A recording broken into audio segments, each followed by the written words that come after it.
En el libro de Lucas, en el capítulo 20, leemos en el versículo 34.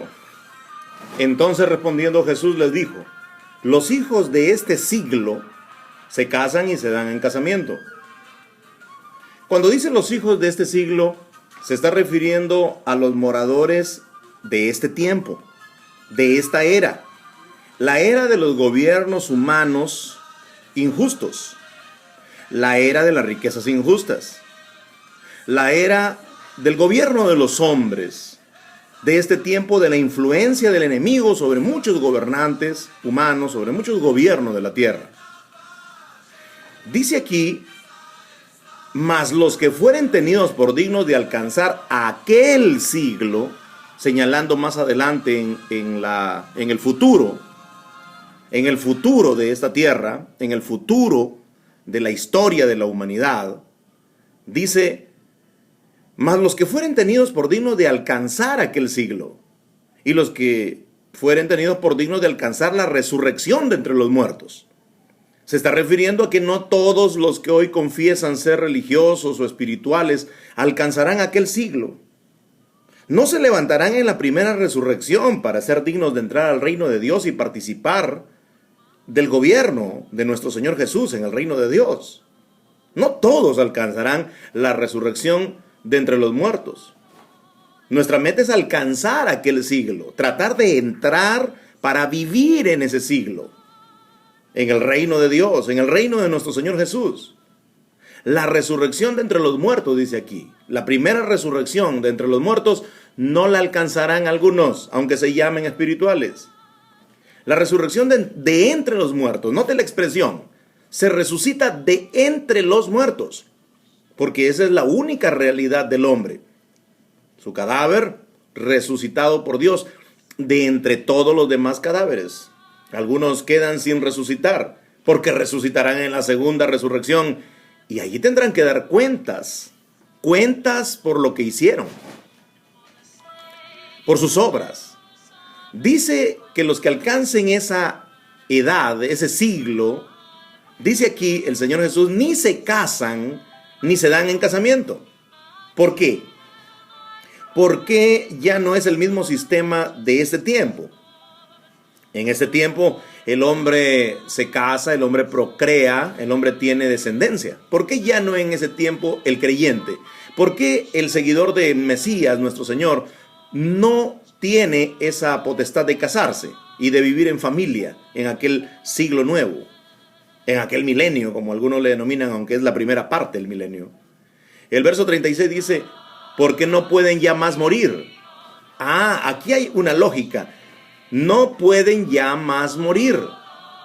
Son inmortales. Dios nos dará la inmortalidad. Pasaremos a ser inmortales. Dice, pues son iguales a los ángeles. Cuando nos está hablando así, porque no pueden ya más morir, significa porque no podrán ya más morir. Pues son iguales a los ángeles, significa serán iguales a los ángeles, que ya no podrán morir. Los ángeles no podrán morir como inmortales, que en el futuro podrán ser llamados hombres y ángeles inmortales por la gracia de nuestro Dios en Cristo Jesús. Dice, y son hijos de Dios. ¿Por qué son hijos de Dios? ¿Por qué serán hijos de Dios, llamados hijos de Dios o considerados hijos de Dios en Lucas 20:36? Porque son hijos de la resurrección. Si son hijos de la resurrección, el que los levantó a la vida es nuestro Padre Celestial, por medio de Jesús. Porque nuestro Padre Celestial, todo esto de resucitar a los creyentes en la primera resurrección, lo hace por Jesús, nuestro Señor. Así que dice aquí que no será necesario que se casen ni que tengan descendientes, porque son inmortales, número uno, y porque son hijos de Dios al ser hijos de la resurrección.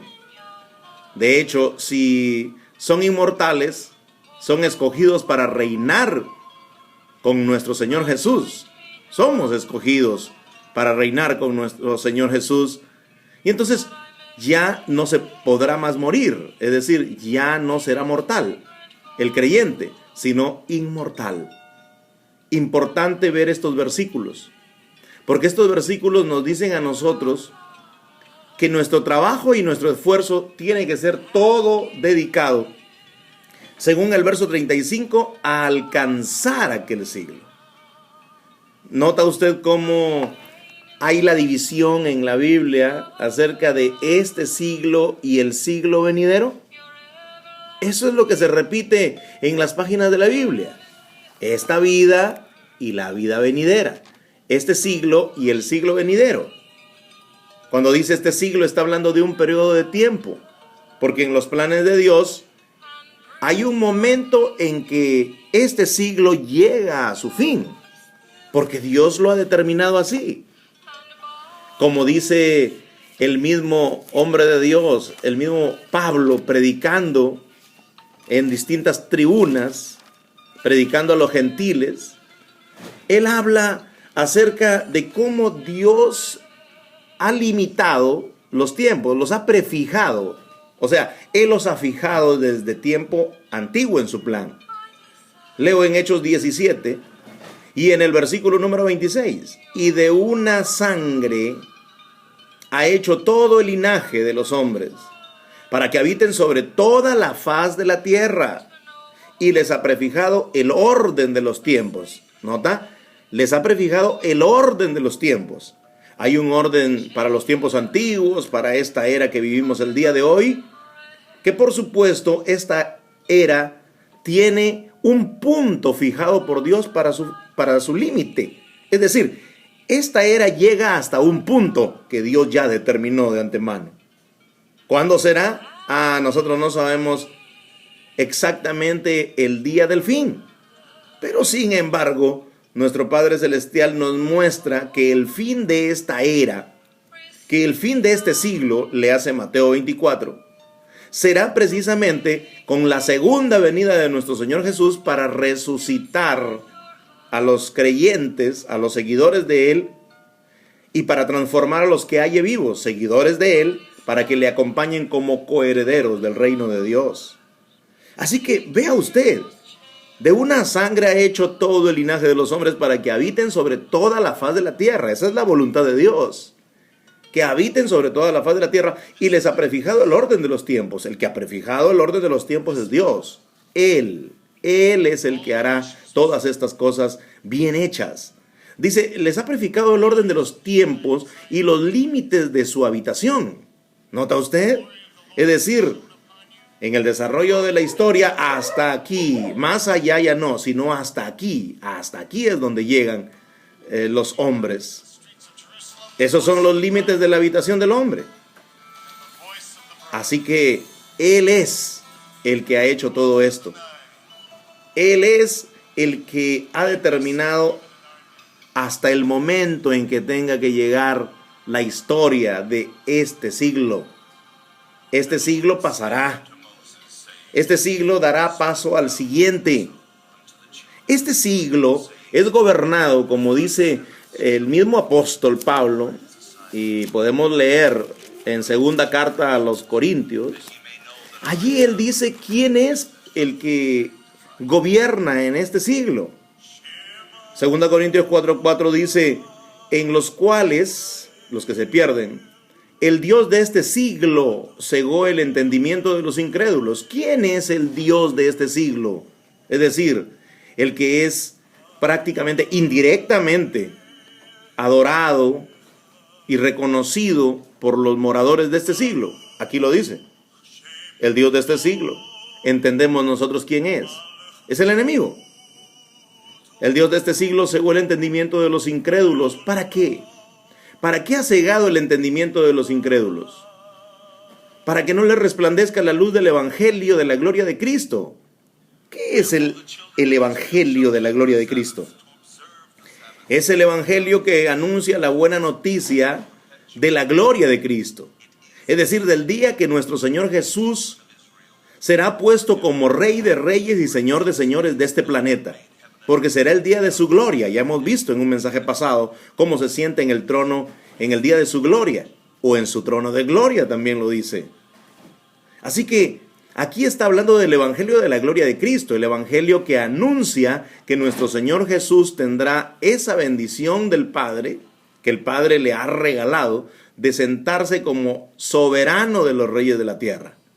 Así que este día de la gloria de nuestro Señor Jesús es el reino. El evangelio del reino anuncia ese día. Dice la gloria del Mesías, la gloria de Cristo, el cual es imagen, es la imagen de Dios. Y de hecho que es la imagen de Dios a causa de la perfección que tiene. Nuestro Señor Jesús fue hecho perfecto en el vientre de la doncella y por obediencia permaneció perfecto. Él no decayó como el perfecto Adán que decayó, sino más bien permaneció perfecto. Por eso Él permanece como imagen de Dios. Así que vemos nosotros aquí que el Dios de este siglo es otro. ¿Quién será el Dios del siglo venidero? ¿Quién será el dominador del siglo venidero? ¿Quién será el Elohim del siglo venidero?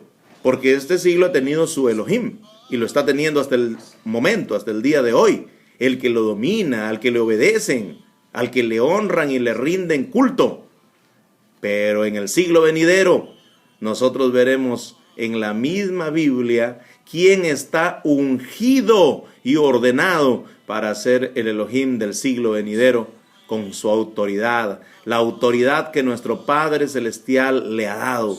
Como Él dice, todo poder me es dado en el cielo y en la tierra, porque en realidad ya ha sido dado en promesa y lo va a ejercer, porque empezó a ejercerlo enviando la promesa del Padre que fue para Él, pero que la derramó sobre todos los discípulos creyentes, seguidores del Mesías.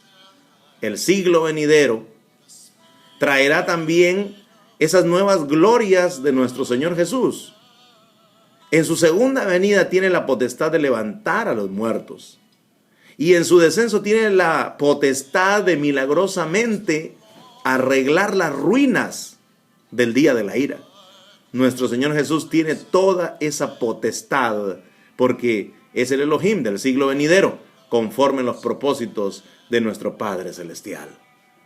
Veamos entonces en este día estos versículos que hemos compartido y gocémonos porque después de esta era viene aquella maravillosa y perfecta que nosotros tendremos la felicidad de disfrutar y ya no acordarnos de este siglo, ya no acordarnos de todos los padecimientos, porque toda lágrima será secada y todas las cosas viejas que causan tristeza quedarán en el pasado. Como dice el mismo Pablo, escribiéndole a Timoteo, acerca de la piedad, acerca del ejercicio físico. Le dice que en realidad, 1 Timoteo capítulo 4, versículo 8, el ejercicio corporal para poco es provechoso, pero la consagración a Dios, pero el sometimiento a Dios, la piedad, para todo aprovecha, pues tiene promesa de esta vida presente y de la venidera, hablando del siglo venidero.